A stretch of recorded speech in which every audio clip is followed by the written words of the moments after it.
Okay, so hello everyone. So I'll be writing many things on the whiteboard. So if you want to see what I'm trying to present, maybe you would like to move a little bit. Like the first half hour is on the slides, and the rest will be on the whiteboard. Okay. So today I'll be talking about something slightly different. So last time I talked about approximate pattern matching. So we had one text, one pattern, and we wanted to find occurrences of the pattern in the text. So today we will look at a more general version. So we will also consider hamming distance, mismatches, but the setting will be slightly different. Okay, but let's start with some introduction. So generally speaking, we are interested in similarity searching. So we are given two strings S and T, and we would like to figure out how similar are those two strings. So that's the basic question we want to solve. And now there are different notions of what does it mean to be similar. And I'm sure you know edit distance. Who knows edit distance? Edit distance. Okay, so almost everyone.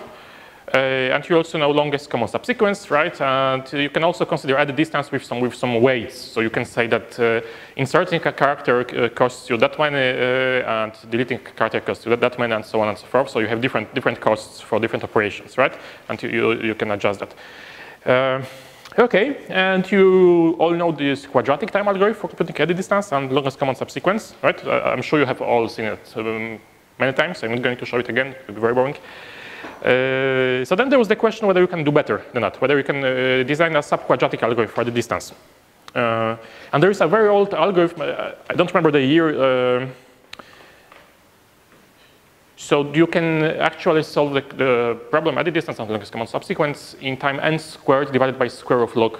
Yeah? So n to the power of 2 divided by square of log. You can shave two logs from this complexity, assuming that the alphabet is constant. If the alphabet is not constant, then it's not as good, but almost as good. So it's like n squared divided by log squared times log. Yeah? So you lose a little bit for non-constant alphabet. And that's very old, like 20, 30 years old. And there was no progress on improving the complexity further. And in 2015, there was a nice paper by Bakus and Indik, and they showed that actually assuming this strong exponential time hypothesis that you have seen yesterday, so I'm not going to define it again because you all know it by heart by now. Right? So assuming this hypothesis, edit distance for strings over a constant size alphabet cannot be computed faster than quadratic time. Yeah? So it would break the strong exponential time hypothesis. Okay? So they showed something like that. For edit distance. And then in the same year, there was a paper by Abud, Bakus, Vasilevska, Williams, and they showed that the same is true for longest common subsequence. So it's a slightly different reduction, but in the end, you get the same statement that you cannot beat n squared, n to 2 minus, you cannot have n to 2 minus epsilon. Okay? Is it the same in the case of two strings because you cannot do one to another? It's not the same. I mean, edit distance is not the same as the longest common subsequence. It's not the same. There's a reduction in one direction, and I was planning to do that in the exercises, but they are not equivalent. So longest common subsequence is more difficult. I mean, you can, given two strings, you can construct some slightly longer strings, and computing longest common subsequence for the new strings will give you the edit distance for the original strings, but I'm not aware of a reduction in the other direction. And given that it took them some time to prove the second result, then I guess it was more difficult. Yeah? So there must have been some reason. We'll see this reduction later. Okay, and in both those results, the alphabet was constant, but it was like 7 or something like that. So there was a later paper, I mean, in the same year actually, but later where they reduced the size of the alphabet to binary. So even for binary strings, computing longest common subsequence cannot be done in subquadratic time. Okay, so I just wanted to show you that this is known. I'm not going to show the reactions, that they all use this orthogonal vector problem, and you need to come up with clever gadgets. So it's not such a very well. It's not straightforward. You have to play a lot with those gadgets to make everything work. Yeah? So it's I don't have time to present all of that. But the bottom line is that those problems are difficult. Okay, and actually in this last paper, they showed that. You can, all other variants also require essentially that much time. I mean, you can introduce scores on your operations, and for all of course, if your scores are trivial, then it's easy, but yeah, so they have some more precise formulation for which scores it's quadratic and for which scores it's not quadratic. Okay, and I should also mention that I don't have this on the slides, but people working on the edit distance, so they did something similar that I tried to show you in the previous lecture. So I tried to convince you that if the distance, if the Hamming distance is large, if k is large, we don't really care about the answer. In pattern matching, I mean, if there are many errors, many mismatches, then yeah, I mean, we don't care that much. So it's interesting to consider some additional parameters. So for instance, to find the edit distance if it's not too large. Yeah, that's a natural question to ask. And there is an algorithm that does that. So there is one which is not very difficult, which works in time n times d. So if d is the edit distance, you will find it in n times d. And then there is another one which works in time n plus d squared, which is a little bit more complicated, not very complicated. We can see it later. Yeah, so you can introduce more parameters, and there are also others. And for essentially all combinations, there was a later paper from last year where they consider all those additional parameters, and for all combinations they showed as tight bounds that the known algorithms are actually optimal. So there's not so much to be done here. Yeah, that's my message. So here, I mean, things I know. And I want to show you something that's not known and probably difficult, but interesting, hopefully. Okay? So that's all about the edit distance. So if you want to know how the reductions work, ask me later or look at the papers. Okay, so let's say that it's not, we don't have just two strings, we have a collection of strings. Yeah, so it's a more general version. And now the question that we would like to solve, well, there could be many different questions, but one of them could be that you want to find two strings from your collection that are the most similar. So you want to minimize the Hamming distance. Okay, so you have S1, S2 up to Sn. You want to find I and j such that the Hamming distance, yeah, this h is the Hamming distance, that should be minimized. Okay, so that's the question we want to solve. You could also look for the pair with the largest Hamming distance, yeah, maybe the smallest edit distance. I'll be focusing on this formulation. So they have equal lengths. They are all of the same length. Yes, that's correct. And think that they are not too long. That there are many of them, but they are not too long. So you have this huge collection of strings. Okay, so that's the question that we would like to solve. We would like to do something. So what's the naive thing that you could do? I mean, consider all pairs of indices I and j and just compute the Hamming distance, yeah? Okay, so that's very naive and very slow. It takes you quadratic time. Yeah, again, assume that the dimension, the length is very short. So don't really count the length in your time complexity. So then it's quadratic time. And now, of course, the question is, can you beat quadratic time for this problem? Okay, so that's the question we would like to solve. Can you beat quadratic time for this? Okay, and as you can guess from the next slide, you cannot. Okay, so I will show you a reduction from the orthogonal vectors problem, which will show that you cannot break quadratic time for the problem from the previous slide unless Ceph is false. Okay, so let's see how this reduction works. This will not be the end of the story, because later we will move to something. We will introduce this parameter k. We will again say that, okay, maybe finding the pair with the smallest distance is difficult, but if the smallest distance is large, we don't care. So we will introduce this parameter k, and we will see something hopefully interesting about it. Okay, but first we want to see what about finding the Hamming distance, the smallest Hamming distance. So what's this conjecture? You have seen the definition, but just in case, so it says that for every epsilon, there is a constant c such that to solve orthogonal vectors with dimension c times log n, you need more than n to 2 minus epsilon. Okay, so that's one of the formulations. I mean that there is some slack in the definition. Okay, good. This is what you know. And the orthogonal vectors again is that you have a collection of vectors of dimension d. They are binary, and you want to find the pair with inner product equal to 0, so which are orthogonal. Okay, good. We are good with this. So now we want to use this conjecture to say something about finding the pair with the smallest Hamming distance. So we want to connect that. And actually, it will be easier for us to work with a slightly different formulation of this Hamming closest pair.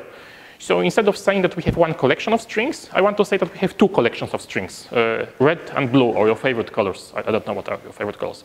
Okay, and you want to choose one red vector and one blue vector and minimize the Hamming distance between those two vectors. So there is a bit more structure in the problem. So it will be easier to design a reduction. Okay. The decision version is that you are given this number k, and you want to check whether there is a pair ui vj such that the Hamming distance is at most k. So this is just the decision version of this bichromatic Hamming closest pair. Okay? And we want to say something about the difficulty of this problem. So we want to say that essentially you cannot do better than trying all the pairs.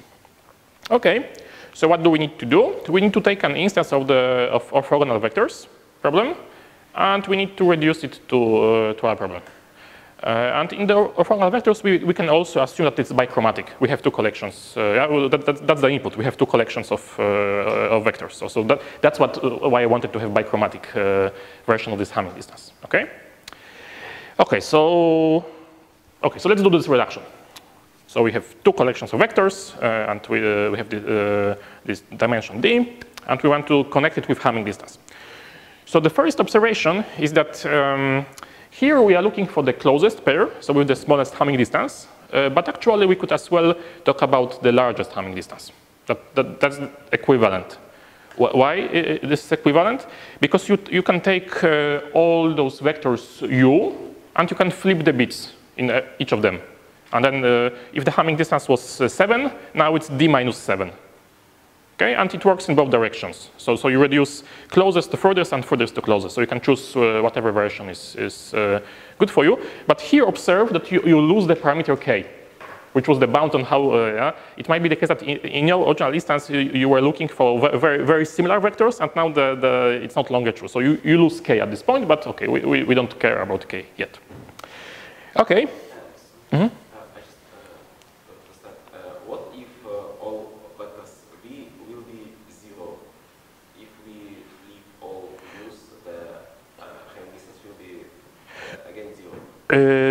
I'm saying that if you have two vectors with distance 7, and you flip all the bits in one of them, now the Hamming distance is d minus 7.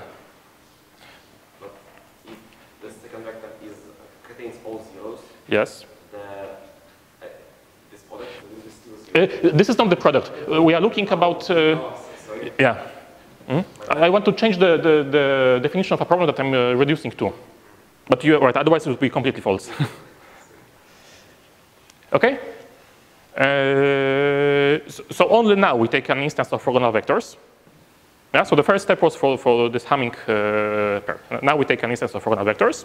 So we have n red vectors and n blue vectors. And now we observe, I will write this equality, which is a very fancy way of writing a very simple thing. Okay, so this equality says the following. Let's think about the Hamming distance between u and v. So you have two vectors u and v, and you have the Hamming distance. So now I'm claiming that if you look at the L2 distance, L2 norm of the difference, u minus v, okay, and you look at L2 norm, and you take square of that. That's exactly the Hamming distance. So this is my claim. What? Okay. Do you see what I want to show? Why this is true? Because there are 0, 1 vectors. So if you take L2 norm and take the square of that, you will get the squares of all coordinates. But 0 square is 0 and 1 square is 1. So sum of squares of coordinates is just sum of coordinates, which is absolute values of coordinates, right? Because in the difference you might have minus 1, 0, or 1, depending on where you have 1 in which vector. Okay, so this is the left side of this equation. Is it clear that the square of L2 norm is just the Hamming distance? Okay, so then good. On the left side, we have something that we want to compute. Yeah, this in our problem. And now on the right side, we just rewrite what is the square of L2 norm for difference of two vectors. Okay, and now the claim is that it's just this is just the sum of squares of L2 norms of u and v minus 2 times the inner product. Okay, makes sense? Should I? Yeah, because on the left side we have ui minus vi. Black? Okay, I have black.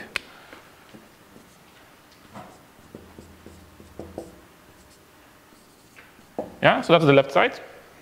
And you just rewrite, yeah, there's nothing more to it.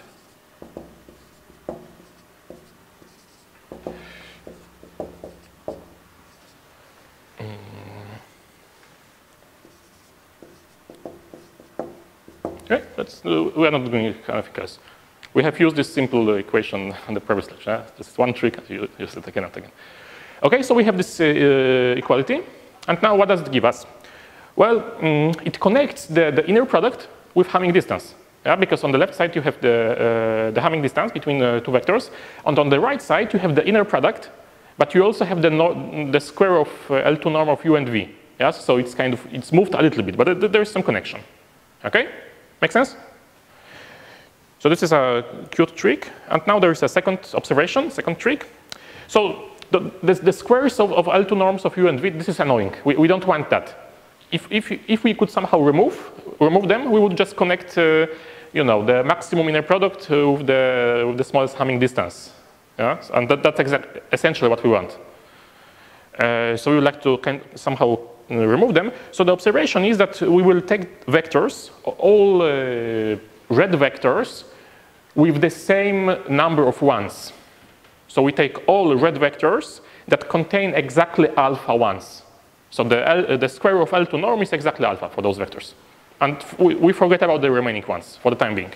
And similarly, we take all blue vectors with exactly beta ones. So with the square of L2 norm equal to beta. Okay, so we have those two lists of vectors, and we take a subset. We take a subset of the red vectors and a subset of the blue vectors. So we guess this value of alpha and beta.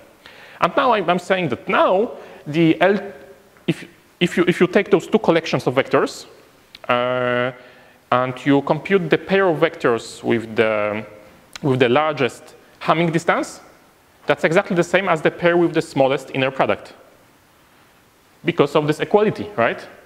Yeah, makes sense?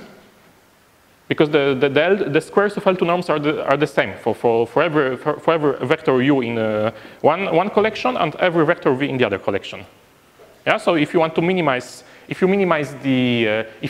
the left side, so if you maximize the Hamming distance, it means that you are minimizing the inner product. Yeah, because it's minus an inner product, so it's the direction flips. Make sense? Yeah. Okay, and that's the end of the reduction. Now the only thing you have to say is that you iterate over all values of alpha and beta.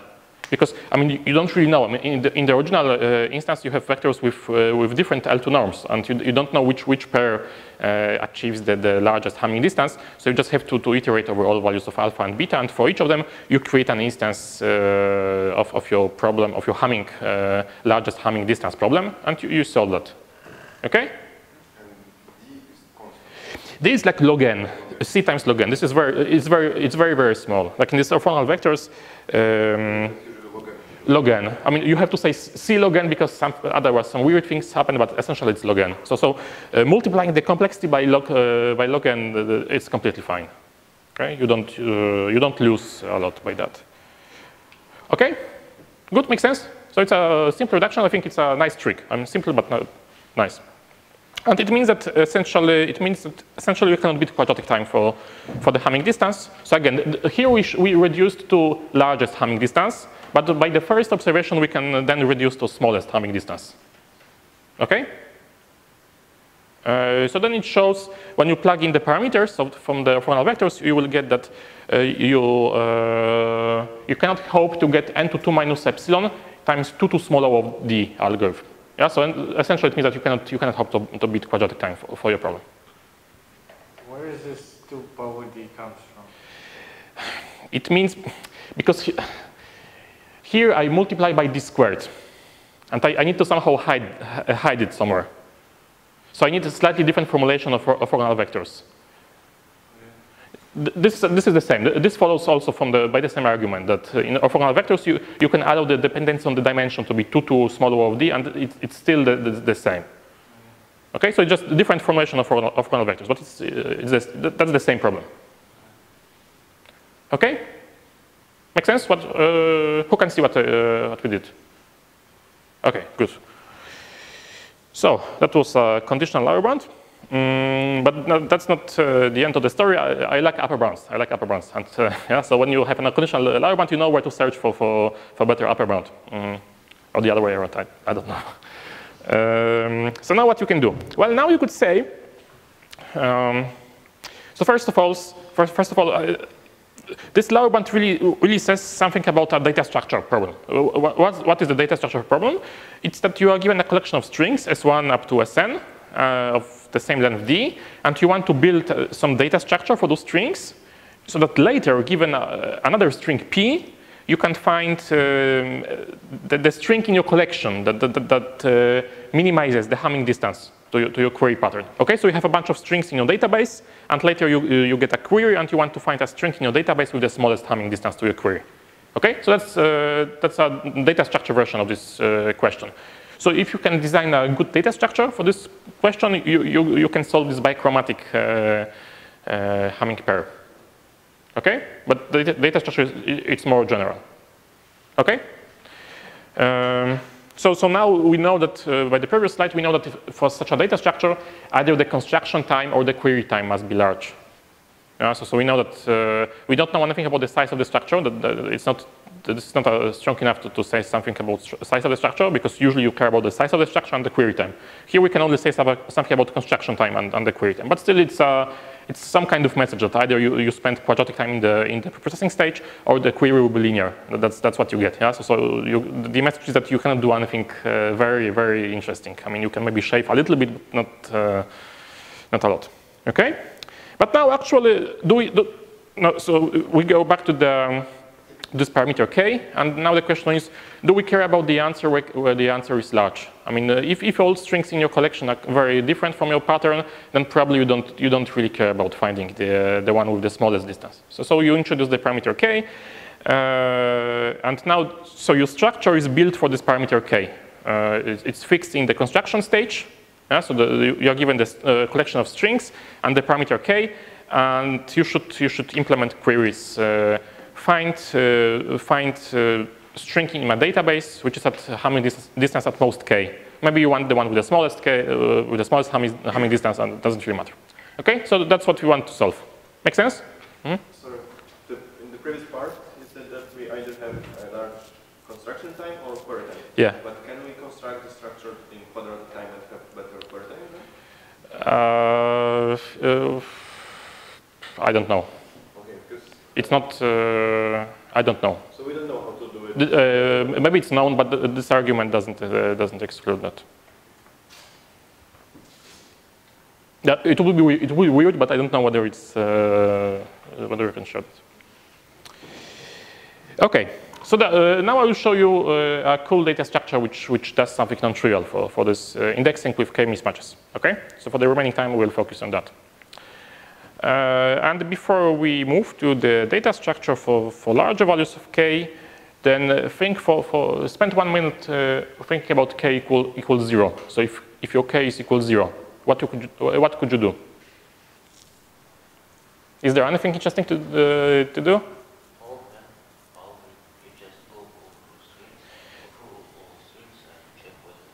Okay, you could go through all the strings, but then you would spend O of n times, O of n time, and we would like to have something faster in the query time.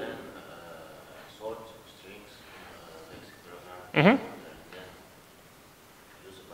Mm-hmm. So you could use binary search, or you could arrange all your strings in a trie, and then you just start at the root of the trie and you go down.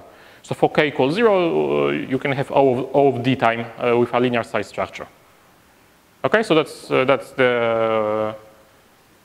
for k equals 0. Okay, and I guess you already know what a suffix tree is. So I'll be doing something similar to a suffix tree. So just to remind you, in a suffix tree, you take a bunch of strings, the suffixes of your string, and then you construct something which I'll be calling a compacted trie. Which means that if you have many nodes, when you have a path where every node has degree 1, yeah, then you don't create those nodes, that they are implicit. You create one long edge where you put the concatenation of all the labels. Yeah? So instead of creating this edge B, then A, then N, then A, and so on and so forth, you have one long edge. And this is a compacted trie built for a set of strings. Okay, we'll be building a lot of those compacted tries. So just to make sure. Make sense? What I mean by compacted trie? Okay. Not the strings, but Yes, indices of the corresponding fragment. In my case, I mean, here it's a suffix tree for one word, but we will store something for this collection of words. So on each edge, I will write that this is a fragment of Si starting at position X and ending at position I. So each edge will be 3 numbers. And then the size of the smaller size of my compacted trie. Okay, so those are those implicit and explicit nodes that I collapse. Okay. So now let's try to see what we could do when k is larger. So our goal will be to show a structure of size n times log to the power of k, n. Okay, so for small values of k, it beats quadratic. It gets slower and slower where k grows, but yeah, what you can do. And the query time will be essentially log to the power of k. I mean, I will show you precisely what do I mean by that. I mean, it will be log to the power of k of some primitive operations, which I call prefix search operations, and those you can implement in either log time or log time depending on what you want to do. So essentially, the query time will be log to the k. Okay, so this is what we want to do. Okay, and now the whiteboard, because there is lots of pictures that I didn't do. So what's the idea? Should I move the whiteboard a little bit to the front, or can you see that? What do you think? No opinions? Okay. So, we do the following. Take all the strings in the collection and arrange them in this compacted trie. So each leaf corresponds to one of the strings in the collection. Okay? And that's the only thing that we do in the very beginning. So now if you would like to solve a query with k equals 0, you start at the root and you continue. And so this is what you do, right? To solve k equals 0. So now let's think about what you could do when your k is larger. Let's think about k equal 1 for the time being. How would you solve your query on using this compacted trie with k equal 1? So what could you do? So so first you would check whether there is an exact match. So you would start at the root and just follow your pattern, and maybe you are lucky and it exists in your collection and you are done. There is nothing else to do. But probably you're not lucky. And what does it mean? It means that when you start following, navigating with your pattern, starting from the root, at some point you should follow a different edge. At some point it means that the next character in your pattern is A, and maybe there is an edge labeled with A outgoing from the current node, but you should really follow a different edge labeled with B or some other character. Okay, so that's how you solve pattern matching with one mismatch on such compacted trie. Yeah? Okay. And now the problem is that you don't know where. You don't know where to branch out. And I didn't say that, but the algorithm should work for long strings. So we don't assume anything about the length of the strings. That might be quite long. Yeah, so it's not longer log n. Log n was only in the lower band. In the upper band, we want something that works for long strings. Okay? So here, the only thing that you could do would be probably something like size to the alphabet times, well, d is still the length of the strings. Yeah? Because at every possible node on the path, you need to decide, maybe I would like to follow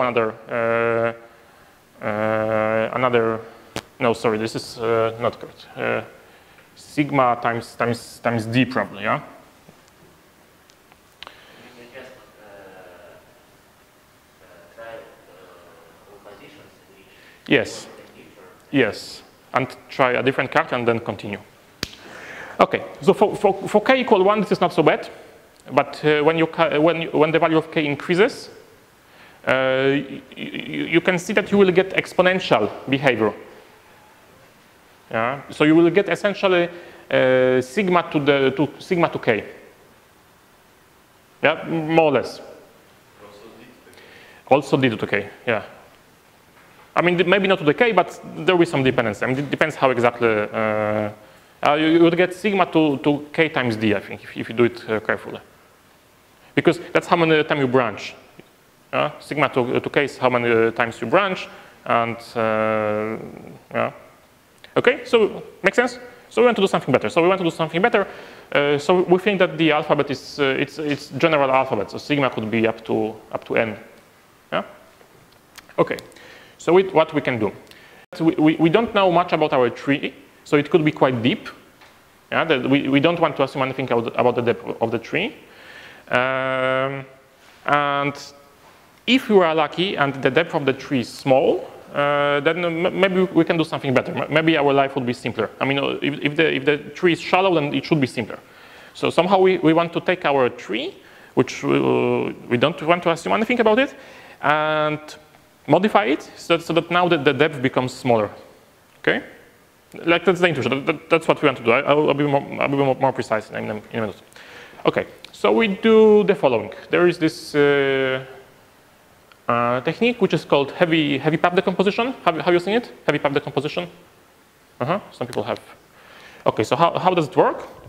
So you take your tree.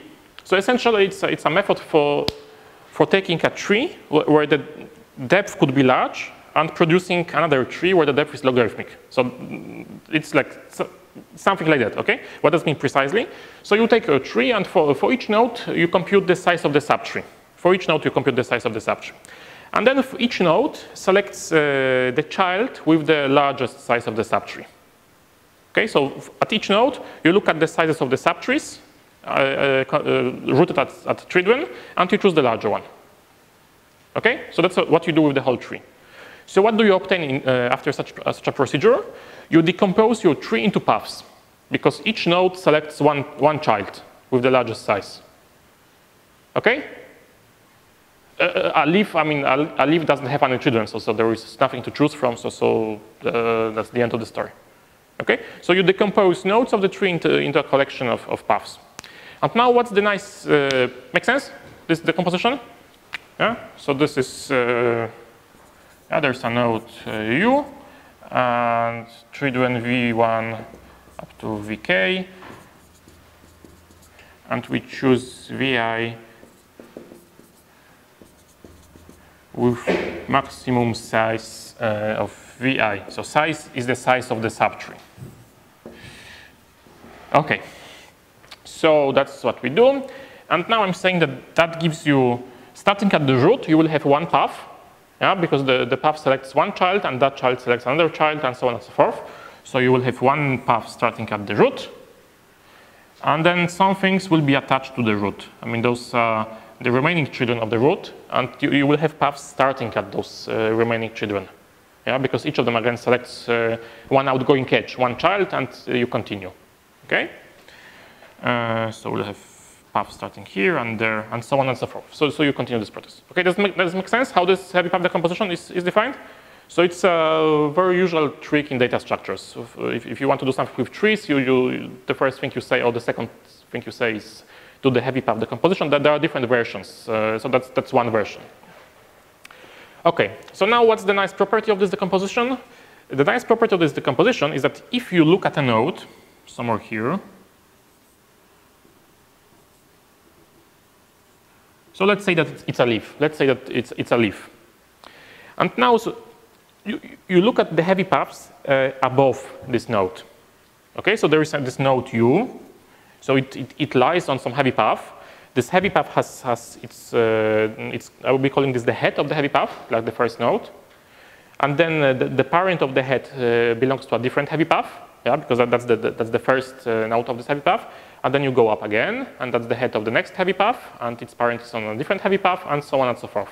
Okay, so you look at this, you trace back this path from U to the root. Now the question to you is, how many different heavy? If you know the answer, if you knew the answer before, don't ruin it.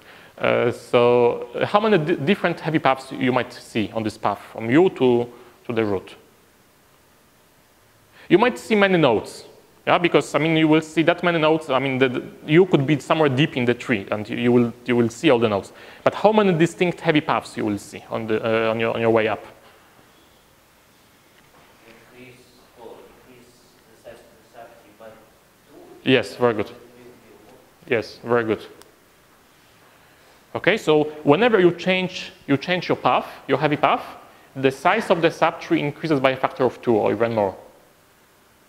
Yes, because that was the child with the largest size. Yeah, I'm sorry. Yeah, here that was the child with the largest size. You didn't choose this guy. You chose that guy. So his size is at most the size of the largest child. Yeah, and now the size of the current node is at least some of those two values. So you had current size, I don't know, 11, and now the heavy child was larger. So now you have at least 22. Actually 23, but because you have this one numeral node. Okay, so it means that on your path to the root, you will see at most log n heavy paths. So you go through many nodes, but you see very few heavy paths. Okay, makes sense?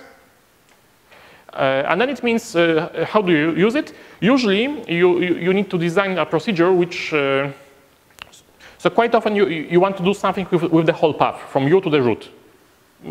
What exactly, it depends on your query, but in many of those problems on trees, you want to do something with every node on the path, from a node to the root. And the problem is that this path might be long and you don't want to touch each node explicitly, because then it will take you a lot of time. So you say, do this heavy path decomposition and design some kind of efficient procedure which can process in constant time, logarithmic time, a fragment of this path that belongs to the same heavy path. Yeah, so you design a separate procedure which kind of takes this path and processes it in constant time or logarithmic time. Then it takes this prefix of the next heavy path and you process it, and then you take prefix of the next heavy path and so on and so forth. So you reduce whatever you want to do to a logarithmic number of instances of problem on prefixes of heavy paths. Yeah, so you need to design something for prefixes now, but it seems easier because now you have prefixes of paths. So there is more structure. It's not a tree, it's prefixes of a line. So it should be easier. Okay, so that's the basic idea with about this heavy path decomposition. And now let's think a little bit about what you could do when you want to solve pattern matching with k mismatches in this setting. So again, we will think about, for the time being, think about one mismatch. But we will do more mismatches in a few minutes, okay? So what do we do? So the first thing that we do is that we are given this pattern P. Yeah? So we start at the root of our compacted trie where we store all the strings and you navigate down following P. And you end up at some node. By that I mean that you navigate here and at some point you would like to follow an edge that doesn't exist and you are stuck. And it means that this is what I mean by that you end up here at a node U. Okay? If you just terminate at a leaf, then it means that they are done. There is nothing else to do. So now you have this node U, and you would like to somehow efficiently consider all possibilities that instead of following, for instance, this edge, you follow some other edge outgoing from that node. And then you should also consider the possibility that instead of following this edge, you follow some other edge. Yeah, so for each node on this path, from the root to you should consider the possibility that instead of following the edge that you have followed, you go to some other child. Okay, so that's what we would like to do. And if you do it naively, then you will have many possibilities, sigma times d possibilities, and each of them you will need to solve in, I don't know, d times or so, that the complexity will be large. So now let's think about what happens when you plug in this heavy path decomposition. Okay, so you look at U. So yeah, think about that's the same U. Yeah? So again, what do we need to do? So we need to consider all possibilities of following another edge on the path from root to U. So there are two possibilities. The first is that you have this off-path edge, so an edge that goes to another heavy path, and instead of following that edge, you should have followed another edge. Yeah, so there are more edges here. Yeah, so that's the first possibility, that you should take one of those off-path edges and follow a different off-path edge. This is not so difficult. Why? Because there are only log n of those off-path edges. Okay, so there is only a logarithmic number of places on the path from U to the root where we have followed an off-path edge. So for each of them, you can do something quite naive, and your complexity will not increase too much. It will increase by a factor of log n. Okay? So I'm saying that for each of those off-path edges, we will do something not so smart, and that's okay, because you will do something not so smart log n times. Okay? Make sense? Sometimes I will tell you precisely what you do. It's not so easy yet, because you might have here, you know that you have only log n edges, those off-path edges, but here, look at this node. There are many green edges that you should consider. Yeah, the size of the alphabet, and we don't want to depend on the size of the alphabet. Okay, so we would like to take all those green edges somehow and consider them together. Yeah, so we don't want to guess which one to follow and check them one by one. Okay, do you see what I mean? But we are not completely done in this case. The other case is even more annoying, because, for instance, here you have this long prefix of heavy path, and you need to consider all those possibilities. Yeah, I mean, you don't know where to branch out. You might need to branch out at any node here. Yeah, and you need to check all those possibilities somehow. So you cannot afford to go through them one by one and check all those green edges one by one. Okay, because that would be the naive solution. Okay, makes sense? What's the setting so far? Okay, so the first case is that first let's try to think what to do with those off-path edges. How to avoid looking at each of them separately. Sorry, but there are also edges between the paths, and not just one. You mean that the edges are long? That's what you mean? That there are many characters written on an edge? This is what you mean? No, you see, do you claim that there are only edges on heavy paths, and then on the edges that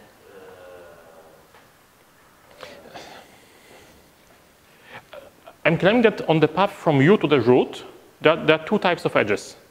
Edges from heavy path, and the edges which do not belong to heavy path, to any heavy path. There are at most log n edges that do not belong to a heavy path. Why?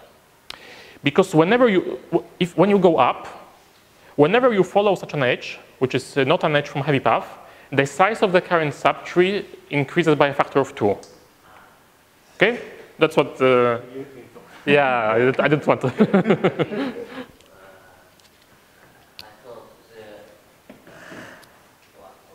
Yeah. Okay. Okay. So let's look at all those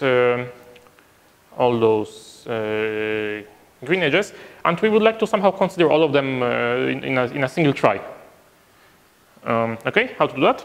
So this is not very difficult.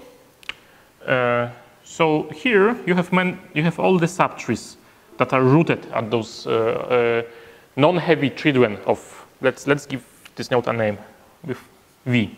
Okay, so there is V, you have many children of V, and you want to consider all light children of V. Okay? So in each of them, you want to do the same operation. What's the operation that you want to do? You want to take the remaining part of your pattern and navigate in each of them using the remaining part of the pattern. Yeah, makes sense?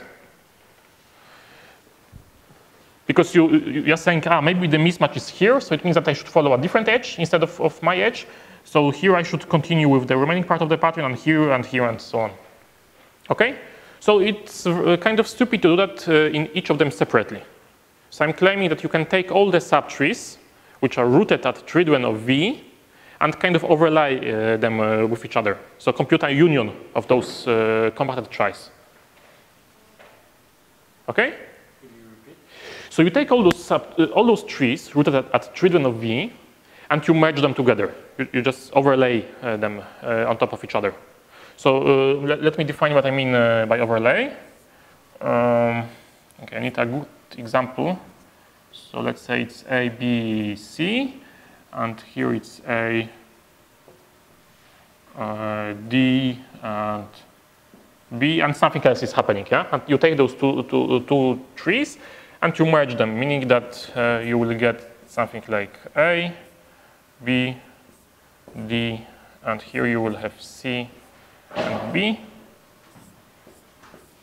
Okay, and here you have whatever was here, and here you have whatever was here. No, sorry, here you have whatever was here, and this part goes here, and this part goes there. So that's how you merge two trees together. And I'm saying take all those green trees and merge all of them together. Okay? So? But why does it have we don't include this outgoing first stage? Yeah, we don't. We cut here. The picture is a bit. Okay. And now in the union, we'll just navigate with the remaining subtricks of the pattern, and that's it. That's what we want to do. Okay. But now there are two small issues. The first issue is that now we merge those trees together, and we have to store the result. Yeah. So for each V, we need to take all the light children of V. We need to merge them together and save the answer. I mean, save this compacted trie that we obtained by merging all of them. Okay. So now we need to save more data. We don't need some more, I think. Okay, so that's the first issue. We need to save more data. But now my question to you is: is it really the case that we need to? What's the increase in the size of the structure? How much do we need to pay? So again, for each node V, we take all the light children of V, we merge those subtrees together, and we save the result. So now the question is, what will be the total size of all the compacted tries that we will save? What's the combined size of all those unions that we save? N log n, I guess. Because each node corresponds only to log n. Yes, exactly. So if you think about leaves, so let's count only leaves, because I mean that's enough. If you think about a leaf in your tree somewhere here, it will appear in this union only for each ancestor V, where the path goes where the path doesn't follow the heavy path. Okay, so each leaf will need to pay log n times. So very good. Yeah? So the combined size of all those compacted tries is just n log n, and we had n times log 2k in the complexity data claim. Yeah, so the n log n is this is fine. Okay, so that's the first issue. We will also construct this stabilized decomposition and everything we did to the original tree to this merge. We will do that. It's a bit more than okay, so we will do that later. So right now we don't really need to do that yet, but we'll do that later. It's not exactly the case that it increases the size, because when you construct the heavy light decomposition, it doesn't increase the size of the substrate because each edge goes to one heavy path. So the total length of, constructing this decomposition into paths doesn't blow up the size yet, because the total length of all the paths is still linear. won't we merge some other subtrees in this already merged subtree? For larger values of k, we will do it recursively, and then you will get log 2k. So that's essentially the reason why we had log 2k, because on each level, we will have to work a little bit with it, but yeah, so you're right. Yeah? But that's for larger values of k. So far, it's just k equal 1. Okay? Yeah, so the size was one issue. And another issue is that right now it's not very important, but let's do that because then it's easier to understand the remaining part. So here, we actually don't want to query all the off-path subtrees. So you have V, yeah? one child is heavy and the others are light. So it's not really the case that we want to query all the light children. We don't want to query all of them. We want to query all of them except for the one where U is. Okay, does it make sense? Yeah, we want to consider all possibilities of following a different edge. So from V, you follow you go to some V prime, and you want to, instead of going to V prime, you want to go somewhere else. And if you take a union of all light subtrees, V prime will be also there. Okay, make sense? Okay. So here it's not very important because the only thing that could happen is that you will report the same answer multiple times. That's the only thing that could happen when you just put all of them in the same compacted trie. Yeah, because and that's not such a big issue for you. But later we will need to do something similar. So let's think a little bit. So what you could do to avoid that? How you could? Yeah. So do you see what you could do? So we said take all the light children and compute the union of all of them, like merge all of them. But actually we don't want to merge all of them. We want to merge all of them except for v prime. There is one v prime that we don't want. Okay. So we would like to have a union of all light children except for v prime. Okay, that's what we would like to do. But we don't know v prime. Yeah, v prime is only known in the query time. In the beginning, we don't know it. Make sense? What? That's the child of v, such that u is in the subtree of v prime. So we have this node u that we have found in the very beginning. This is not where we stuck. U is where we are stuck. U is where we are stuck. And v is an ancestor of u. Such that when we go from v to u, we follow a light edge. And the light edge is from v to v prime. So why we don't know? We know in the query time. We know in the query time. But this union of trees is computed in the processing stage. Okay, there are two parts in our algorithm. We need to show how to construct a data structure, and we need to show how large it is. And later in the query time, we touch some parts of this data structure. Okay, and So now I don't understand why. So you construct this merged subtrees. Yes, yes. But you don't know u, so for what you construct? U is not important here. I just take all those trees. So for each node v in my tree, for each node v, I take all the light children of v, and I compute and I store the merge of all their subtrees. And u is not important at this stage. So you do it for every, not for a path. Yeah, for every node v.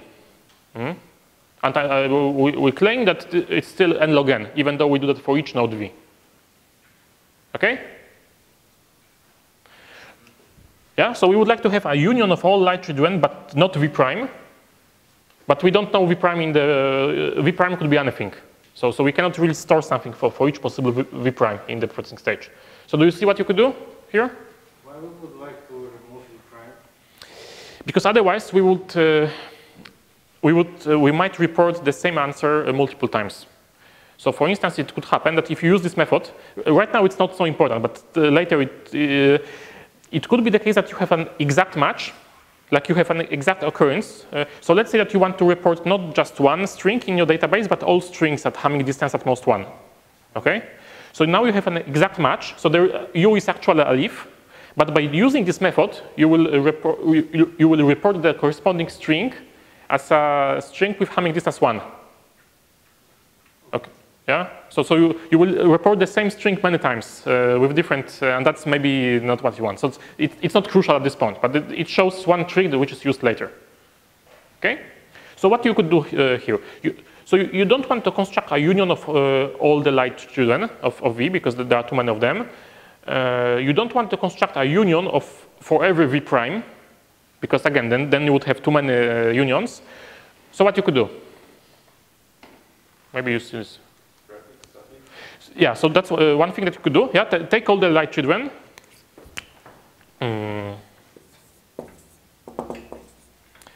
Yeah, and your V prime will be somewhere there. You don't know it. So for each prefix and for each suffix, store the union of those trees, and then you would, when you want to union everything but V prime, you take one prefix and one suffix. That's one idea. Okay, but that's too large. That's too large because this first subtree will contribute to many unions, right? What is the trick? This is not correct yet. This is not correct yet. So what you might try to do is that you take the first child and you store it. I mean, you store it anyway. Then you take the first two children, you merge them, and you store the result. then you take the first 3 children and you merge them and store the result, and so on and so forth, so for each prefix. And then you take the last child, the last 2 children, the last 3 children, and you merge them. And then in the query time, you take prefix and suffix, and that gives you exactly all the children except for v prime. So what suffix? I mean that you have children, you have v, and it has many children, many light children. And those are the light children of v. Okay?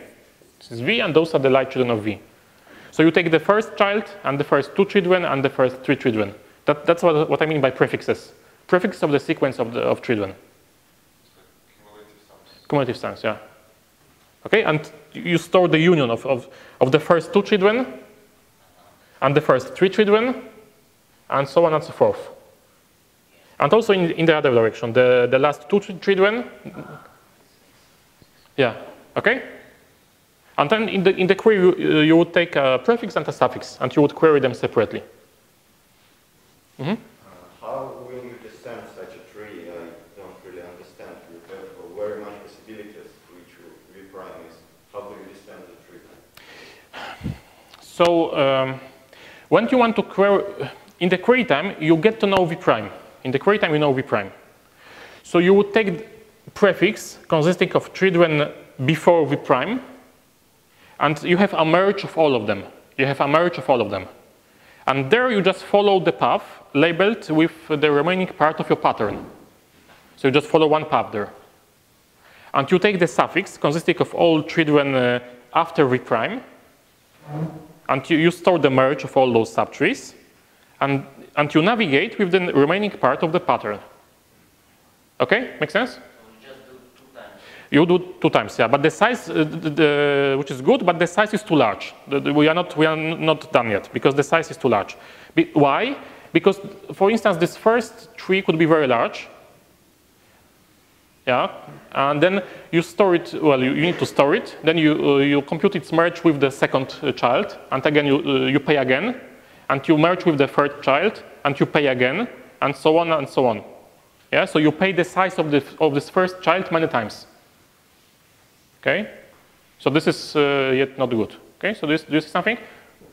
So We could construct a segment tree. very good. Yeah, I was hoping that someone will tell that.